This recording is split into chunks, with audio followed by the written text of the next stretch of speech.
దీన్ని బుధమాల అంటారు. ప్లస్ ఆర్థిక అవసరాలకి, వ్యాపార పరంగా కొంత ఇబ్బంది తొలగిపోవడానికి, మానసికంగా కొంత ఇబ్బంది తొలగిపోవడానికి ఈ మాల ఆకుపచ్చ మాల, బుధమాల అంటారు. ఈ బుధమాలను మీరు ధరించేస్తే ఏంటంటే మంచి ఎనర్జీతో పాటు పాజిటివ్ డెవలప్మెంట్ ఇవ్వడానికి అవకాశం కలిగిస్తాడు. ఏ కార్యక్రమం అనుకున్నా కూడా అనుకూలమైన ఫలితాన్ని. వ్యాపారంలో లాభ నష్టాలు అనేది కామన్గా ప్రతి మనిషికి వస్తూ ఉంటాయి. కానీ లాభ నష్టాలని ఎక్కువగా ఆలోచిస్తే మనం తొందరగా హెల్త్ విషయంలో షెడ్యూకి వెళ్తూ ఉంటాం, అంటే ఇబ్బంది పడుతూ ఉంటాం. దాన్ని తగ్గడానికి తర్వాత బుధుడు బాగుంటే ఏంటంటే వ్యాపార రత్నమైన కారణాలు, అంటే మనకు తెలివితేటలు బాగుంటే ఏ పనైనా చేయగలుగుతాం. అలాంటి పనులు చేయడానికి, కొంత మంచి ఫలితాన్ని ఇవ్వడానికి, కొంత శక్తిని ఇవ్వడానికి ఈ బుధమాల బాగా పనిచేస్తుంది. అంటే బుధుడికి సంబంధించిన ఈ మాలని ధరించడం వల్ల చాలా మంచి ఫలితాలు ఎక్కువగా ఉండడానికి వస్తుంది. వ్యాపార పరంగా రంగంలో ఉన్న వారికి ఈ మాల చాలా అనుకూలంగా ఉండే అవకాశం ఉంది. అంటే ఈ మాల ధరిస్తేనే నాకు అన్నీ వస్తాయండి అని నేను ఎక్కడా చెప్పడం లేదు.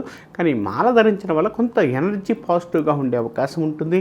ప్లస్ మీ శరీరం మీద ఉంటే ఏంటంటే మీకు తెలియకుండానే ఈ మాల ధరించడం వల్ల కొన్ని ఎనర్జీస్, అంటే మనకి ఆరాస్ ఉంటాయి. చాలామందికి ఆరాస్ తెలియదు, కానీ ఆరాలు కంపల్సరీగా ఉంటాయి. అంటే మన పక్కన పాజిటివ్ ఆరా ఉందనుకోండి, ఆ వ్యక్తి మనం తొందరగా బాగా దగ్గరగా ఉంటాం.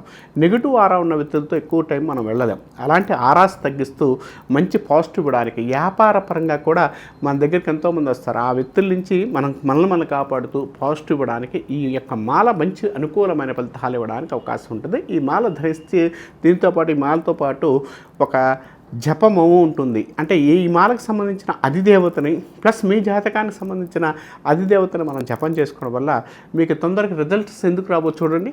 రిజల్ట్స్ చాలా తొందరగా వచ్చే అవసరం ఉంది. రిజల్ట్ రావాలి అనుకుంటే ఏదైనా కూడా మాల ధరించుతో పాటు పూజా విధానము, జప విధానము చేసుకోగలిగితే మంచి ఫలితాలు ఎక్కువగా ఉంటాయని చెప్పుకోవచ్చు.